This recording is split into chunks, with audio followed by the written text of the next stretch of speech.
Go across to Manisha Gupta, who joins in with the commodities update. Manisha. Thank you for that, Ekta. Well, and joining me on the show is Vikram Dhawan. He's Head Commodities and Fund Manager at Nippon India Mutual Funds. Vikram, hi. Happy Akshaya Tritiya to you. And this is one of the avenues that the gold buying has been on the stronger side. Any trends that you're seeing, especially in this week or this month, because of Akshaya Tritiya? Thank you, Manisha. Thanks for inviting me on your show, and happy Akshaya Tritiya to you and your viewers. I think specifically talking about Akshaya Tritiya, it happens to be a purple patch or a sweet spot in the seasonality of the gold prices.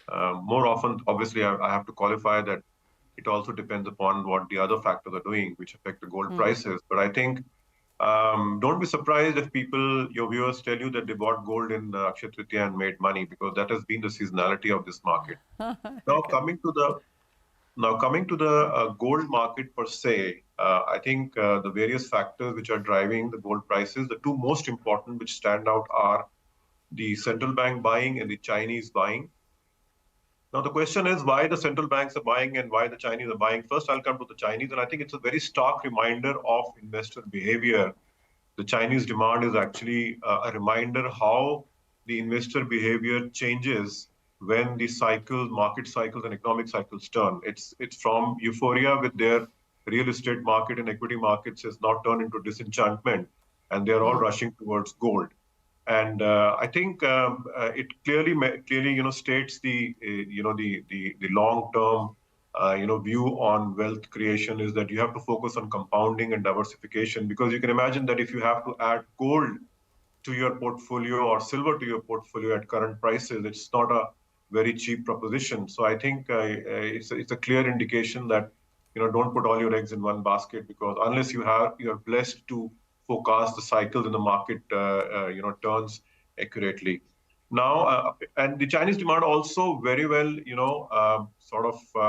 underlines the status of gold as a hedge, as a haven, as a portfolio diversifier. So I think gold story in the wealth management is alive and kicking, as the Chinese investors are, their behavior is showing. Clearly. So yeah, go ahead. Yeah, I want to talk about the Indian markets really, and what are the numbers that you're seeing here, because one of the data shows that the gold ETFs have seen their first outflow in over a year. Clearly, people are encashing the kind of profits that they are sitting at, because last year, same time, the prices were around 60,000. We're looking at 70 and 73,000 right now. How have the funds been? What would you want to say about the ETFs right now, especially in India?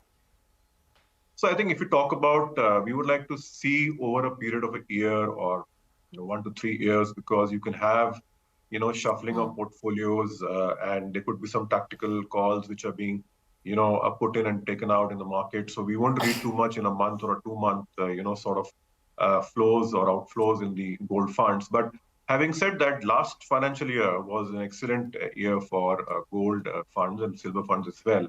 And I think this year also, if you look at YTD, because the financial year is still very young, YTD also, it continues to be a very, very strong year.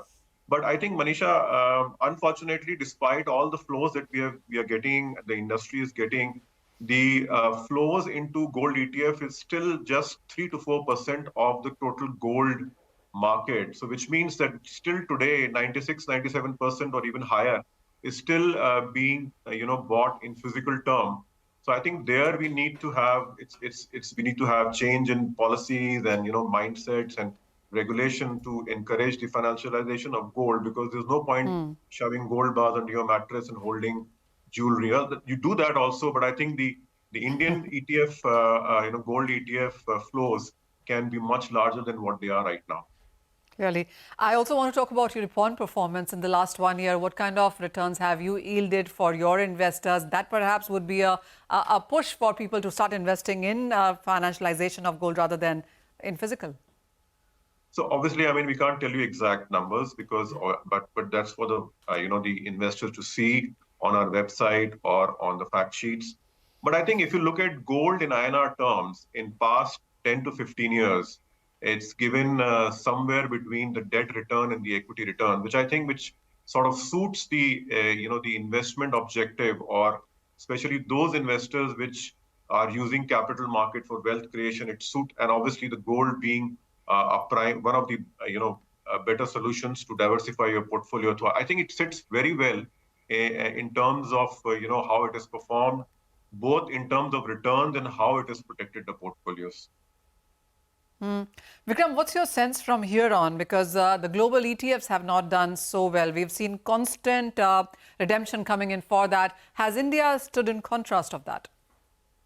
Oh, absolutely. I think the world is divided into two spheres. You have the Americans, which obviously for the way their markets are doing, the way the economy is doing, they have incentive to take more risks.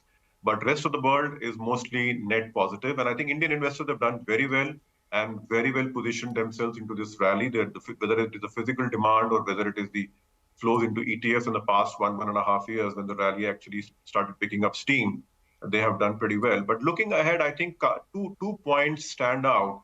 One is the central bank buying, and we have to understand why it is happening. I mean, central banks have run down their dollar holdings by 12 to 13% in the past 20 years, and it continues to accelerate. I mean, China brought down its treasury holding by 350 to 400 billion dollars in 2 to 3 years, and that's because of inconsistency in the monetary and the foreign policy of the US, which is not only a headache for the central banks, but it is also a headache for the government, of the day. So I think that theme will continue as far as the central bank buying is concerned. But I think most important event, obviously, for the Indian investor, it is the Indian election, which is unfolding, is also a very important event because it might affect the rupee, rate. But I think going ahead towards the end of the year, you have the US elections coming up. And if you see the past 20 years data or past 4 or 5 elections, gold tends to do well in the run-up to the US president election. And this time, I think probably the stakes are very high.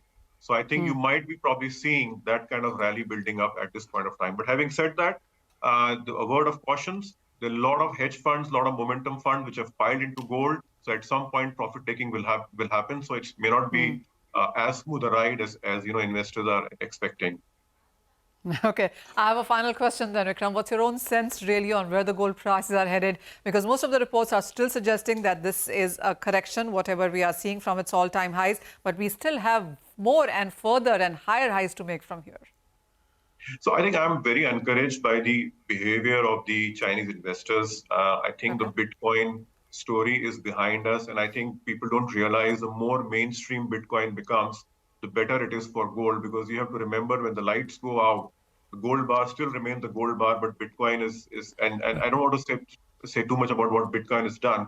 So I think the gold story has actually become bigger and stronger, whether it is as a hedge or as a haven, or even for the tactical investors also. So I think that, and along with the central bank buying, which perhaps seems to be happening at least in the foreseeable future, I think it's a good development for gold, and you never know, it can be another good year for gold also.